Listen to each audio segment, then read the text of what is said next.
Demi menjaga hubungan tali silaturahim bersama masyarakat, Harnojoyo, Wali Kota Palembang bersama jajaran pejabat di lingkungan pemerintah Kota Palembang kembali melaksanakan safari subuh bertempat di Masjid Istiqlal Multiwahana, Kecamatan Sematang Borang pada Kamis 7 September 2017. Menurut Harnojoyo, selain menjaga ikatan silaturahim, safari subuh juga dimanfaatkan pemerintah Kota Palembang untuk menyerap aspirasi masyarakat dan menyelesaikannya.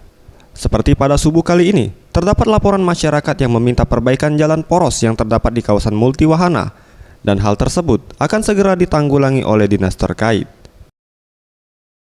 Tadi ada beberapa aspirasi yang disampaikan supaya tetap terkait pembangunan masjid maupun lingkungan jalan di sini. Insya Allah ya, nanti akan kami realisasikan pembangunannya. Bisa di perubahan ini kita akan. Dalam safari subuh ini, Harnojoyo juga memberikan bantuan kepada pengurus masjid yang nantinya dapat dipergunakan untuk pembangunan masjid, serta santunan kepada anak yatim yang tinggal di sekitar lingkungan masjid. Anugerah Sandi Pratama, Sriwijaya TV.